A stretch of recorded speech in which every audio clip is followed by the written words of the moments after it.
So good day guys. In today's video we are going to talk about an interesting topic. Remember in our last video I told you guys I'm going to show you how to use the keypad to make a password, that whenever you input a password it will trigger something. But before that I have to point out something that you need to know, which is very crucial.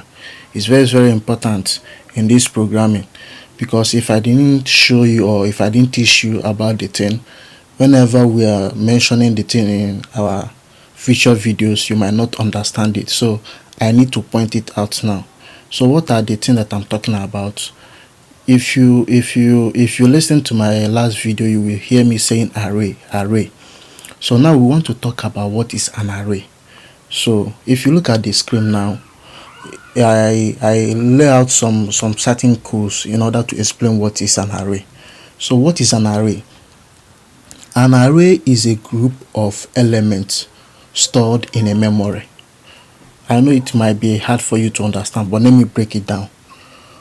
If you remember how we declare variables using a data type integer, if you want to make several declaration, you will see that for example, you want to declare 4 numbers. You want to store 4 numbers in a variable. That means you have to use integer, the variable name and the number you want to store, up to 5 times.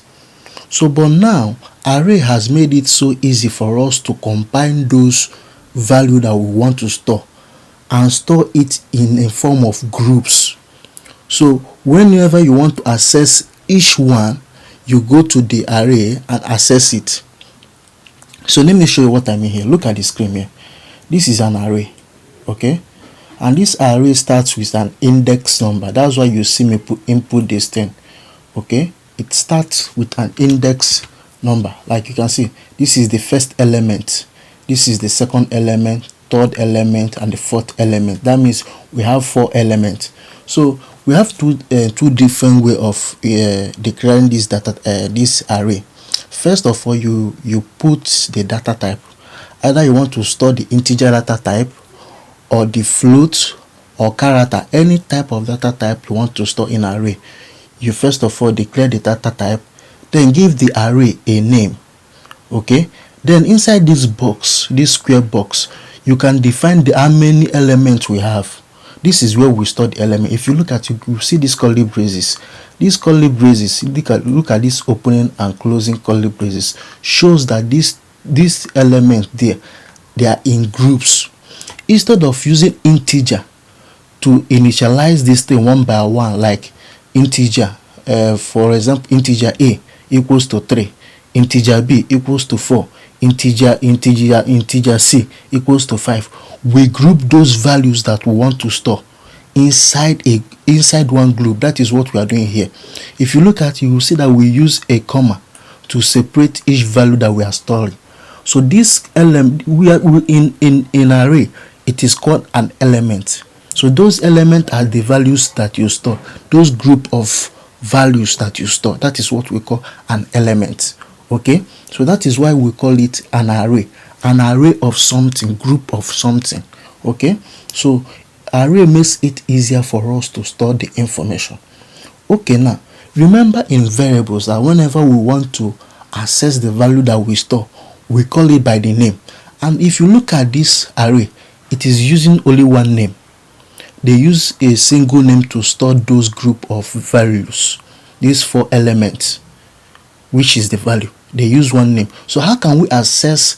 Let's say that we turn these pins as our Arduino output pin, and we want to use these pins for output.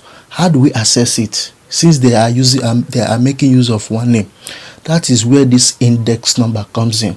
So for you to access each element, which is each value, so whenever I call element, it means that I'm referring the values or what is being stored. So if we want to access this thing, this element, we call it by the name, then we call it by the index number which it is stored. If you see, like if you look at this element now, this group now, this array, you will see that the index number of which we store this 3 is index 0, and this element 4, the index number is 1, and this 5, the index number is 2. So whenever we want to access each element, we call it by the index number. So if you have up to 30 or 40, that's how it is going to be. Just this is just a simple example. Okay, we have 3 types of array. This is the first one, and we have 2-dimensional array, which is known as 2D arrays, and we also have 3D dimensional arrays, which I'm going to explain in this video. But now we are still in the single element, the single array, which is this one. So if you look at now, let's say I want to print this pin 3.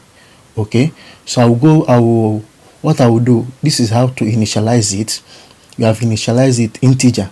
So since we are storing an integer number, we are going to use an integer value. Okay, so this is the integer, the data type. Then I gave it a name, which is data. This is the name that I gave to my array.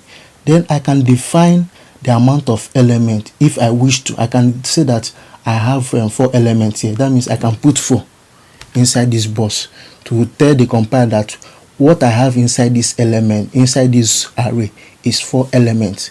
Or I can just leave it blank like this. It doesn't matter.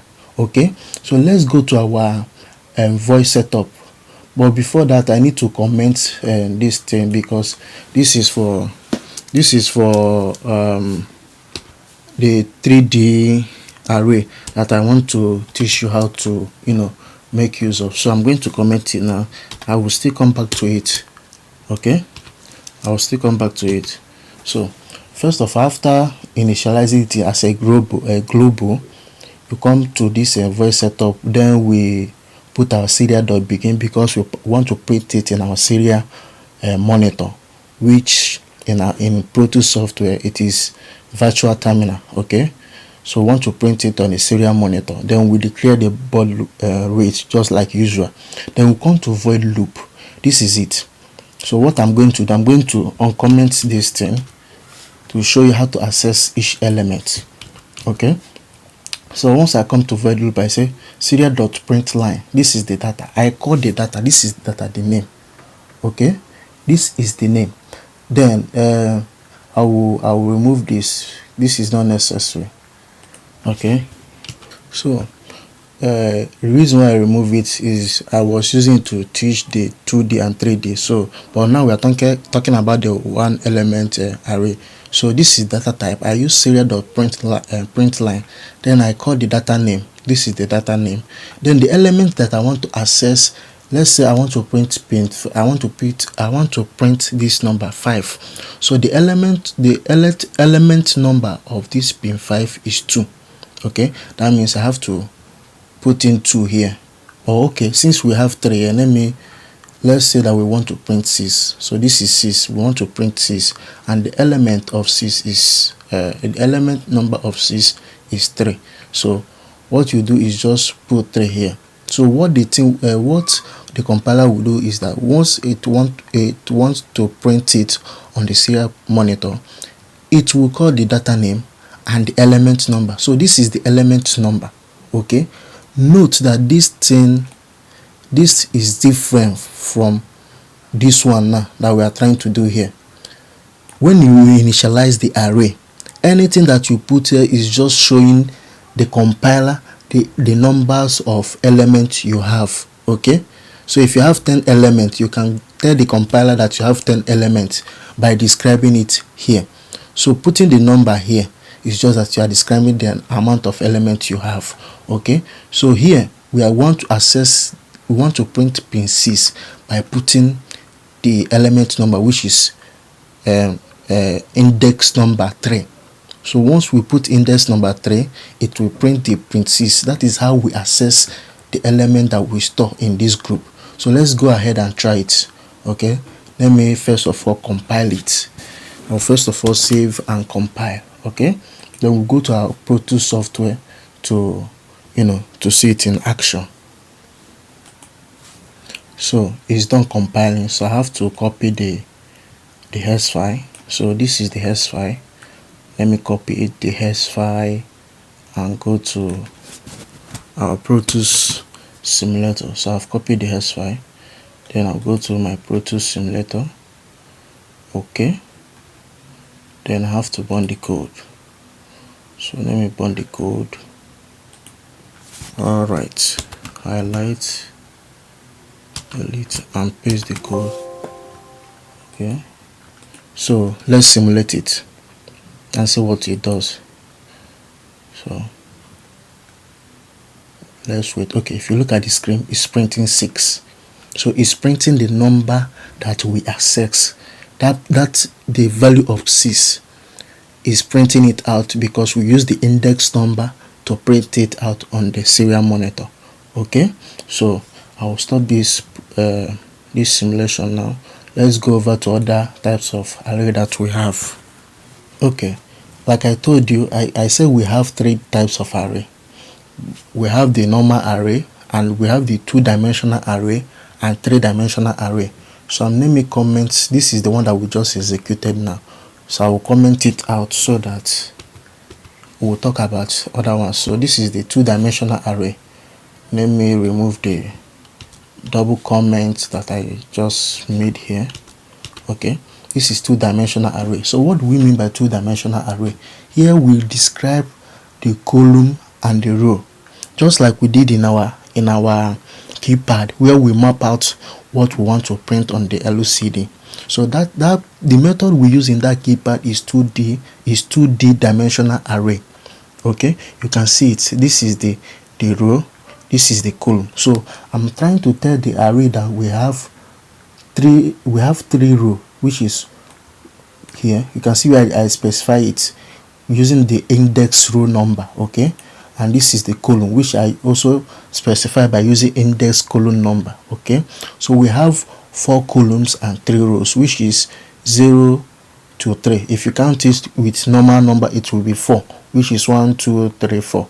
But we are making use of index number, which is starting from 0. Okay, so here we define that we have 4 rows, which is this thing that we have here, which is row 0, row 1, row 2. Then here we describe that we have 4 columns, which is column 1 2 3 4. So this is called 2D dimensional array. Okay, and also mind watch the syntax of declaring it. This is the opening curly braces, and this is closing curly braces. Whenever you are done with this, end it with this semicolon. You can see the semicolon in the closing curly braces. Make sure you do that, you follow the syntax well. If not, you will get an error.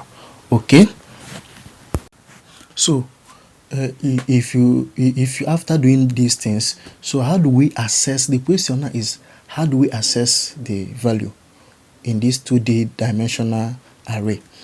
Okay, this is how to initialize the array. Just use your normal data type. Like if I'm using a character data type, that means I will put a quote here. I'll put quotes in this number to show that it's a character. But since I'm making use of integer, that means I'm storing integer number, and the integer number is from 1 2 3 4 to, you can see what I just put there. Okay, so and the array name, which is data, I use the same name to explain it, since I'm using a comment to comment others out so that it won't interfere while compiling. Okay, so I've also teach you how to initialize it. This is the way to initialize it. Mind you, after using this opening and closing black curly braces with the semicolon to terminate it, then inside the opening and curly braces, you use another curly braces to differentiate the row and the column. Okay, if you look at this, is the row 1, row 2, and row 3, and also the column. You can see the column, and which I use the index number to identify it. So how do we access these numbers? Make sure that you use a comma to separate each individual element. So the comma will separate each individual element. If you don't use a comma, the compiler will treat it as one element. So use a comma to differentiate each value or which character you are storing, with using comma to differentiate it. Okay, so the question now is that, how do we access these numbers?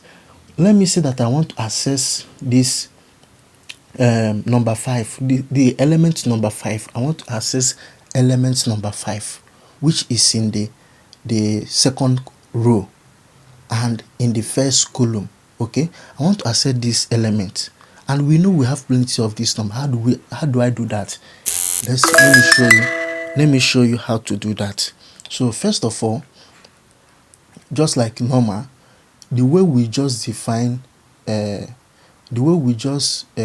this the first array that I taught you, that is how we are going to use it to print it in the LCD. So that means I have to go to the serial.print, then I have to include another square bracket. Okay, then remember this first one is the row and this second one is the column. So which row do I want to access? The row using the index number. Remember, using the index number. So the index number the index row that I want to access is 1. Okay, so I will go to the row block and put 1. Then let's say which column do I want to access. This is the element that I want to access, and it falls in the first column. This is the first column, right? So I have to put, that means I have to put index number 0 to access this element 5. So I will go to here, I'll go to this place and put 0. So that means if I compile it, I'm going to print out 5. So let me do just that. So it's done compiling. So let me copy the hex file. Let me copy the hex file and paste it in our Arduino to see if what I said is true. So I will copy it. I will copy the hex file, then go to our Pro Tools so I can burn the code. So let me just do that. Wait a minute while I burn the code. Okay, so let's simulate. Remember, the element that we want to print is the element 5. So let's see if it does that. Let's wait while okay, you can see it is printing the 5. So that is how to access each of every element in the code, by using the index number, the index row and the index column to access any element. You can see that it is printing 5. So let's go back to our code to let me teach you about another thing, how to print those numbers sequentially. Okay, so wait for a minute. Let me stop this simulator, then we'll go back to our code. Okay, let's go back to our code. So for example, let me say that I want to print these numbers sequentially. That means I want to print it 1, 2, 3, 4, 5 up to this value. So I don't want to keep on using serial dot print line with this method. So I don't want to use that method. Let me show you another method we are going to use by using for loop.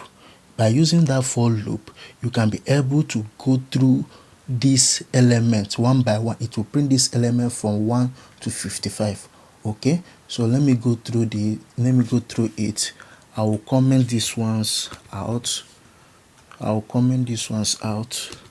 So let me explain the for loop to access it. So here we are using a nested loop. I know I haven't teach you nested loop, but it's just a simple thing. Just your normal loop, just a loop inside another loop. That is called nested. We also have if statement in we also have nested if. That means if inside if. You can see what I mean by nested. You can see this is the first for loop. Then we also have another for loop inside for loop. You can differentiate it by using this opening curly braces. So this first opening curly braces with this one is for the first for loop. Then this curly braces, the opening one and the closing one is for the second one. So if you see, like if you look at this thing, you see that this second for loop is inside this first for loop. That is why it is called nested, and it has the way it operates. So the way it operates is that if this for loop is true, it will go inside its block and block code, which is the opening and closing curly braces, it will go inside here, and whenever it goes inside here, it will meet another for loop. It will try to check the condition again. If this condition is true, it will go inside this second for loop and print this code. You can see the code inside the second for loop. So if this second for loop is false, it will go back to the first for loop to check the condition. The only way it will exit this nested loop is when this for loop here is false, then it will not exit. But once this for loop here is true, it will keep on going in to meet other conditions that is inside it. So that is what is going on here. This is the first for loop, okay? And we initialize j. So j is equals to 0. So I now say j, which is 0, is 0 less than 3, which is 2. So I say if 0 is less than 3, it should increment it. But you know the way I taught you how for loop works. It will first of all check the condition. If the condition is true, it will execute the code, then before updating. That is what I taught you about for loop. So what will happen is that since 0 is less than 3, which is true, the condition is true, it will go inside this condition again. And inside this condition, it will meet another for loop, which I declare k, which is less than 0. So see what I did here is that I use this serial print. So this j signifies the row. This k signifies the column. Okay, so once the j is 0, which means that the condition is true because 0 is less than 3, it will go inside the block code and meet another for loop. Inside that for loop, it will check the condition is k, which is 0 less than 4, which is true. Inside, because the condition is true, it will go inside the block code of the second for loop and execute the code inside, which is serial.print line data. It will say j. This j represents 0. That means it will start at 0 row. Then here, this k is 0 at initial time. So it will start at 0 column by printing this first number here. Because this is 0 index row and 0 index column. It will print the first line here. Then once it prints it, this second for loop will update the k by adding 1 to k. So k will now become 1, not 0 again. So is 1 less than 4, which is true. It will come back here. By that time, this j is still 0. This j is still 0 because it has not come to this for loop. It is still executing the second for loop because this j is still 0, but k is now 1. That means it will not still go back to the here. It will still stay in the 0 index row, but it will go to the column because the column is now 1, which is the index number for the column is now 1. It will execute this element 2. So once it does that, what will happen is that since the condition is true, it will now update it again by adding 1 to 1, making it 2. Okay, so it will not, is because 2 is still less than 4, it will not come here. J is still 0. Remember, j is still 0. We are still in this loop here. J is still 0, but k now is now 2 because we have updated it. The only time we will exit this loop is when this for loop is false, and when it's false, it will now go back to the first loop to check the condition again. So now k is now 2, and we know the index number of 2 is 3. So that is how it's going to print the column to 4. So when it updates it to 4, and we know that 4 is not less than 4, so that means the condition is now false. It will not exit this first loop. It will exit it and now go back to the first loop. This is the first loop, and check the condition. And once it exits, it will update this thing by making j 1. So j now is now 1. Is 1 less than 3, which is true. It will now go back to the second loop again. By making this j 1, it will now enter the index row number 1. That means it is executing this line. So that is how it's going to go through the process to execute, to print out this number line by line. Okay, so let's compile it and see if it is true. Okay, so it's done compiling. So let me copy the code. Let me copy the hash file to our Pro Tools software to see if it is going to print those elements sequentially. So I've copied it. Let's go to our Pro Tools. Then let me run the code. Okay, so I will run the code. So let's simulate and see what is going on. Okay, so let's wait while the Pro Tools is simulating. So you can see it's printing 1, 2, 3, 4, 5, 6, 7, 8. That means it's printing those things that is inside that our value. You can see it is printing from 1 to 55, those elements that is inside our array, because we use the for loop to print it sequentially. Okay, so that is it for this video. In our next video, I'm going to show you how to I'm going to show you the other part of the array, which is the 3D dimensional array. So see you in our next video. Bye.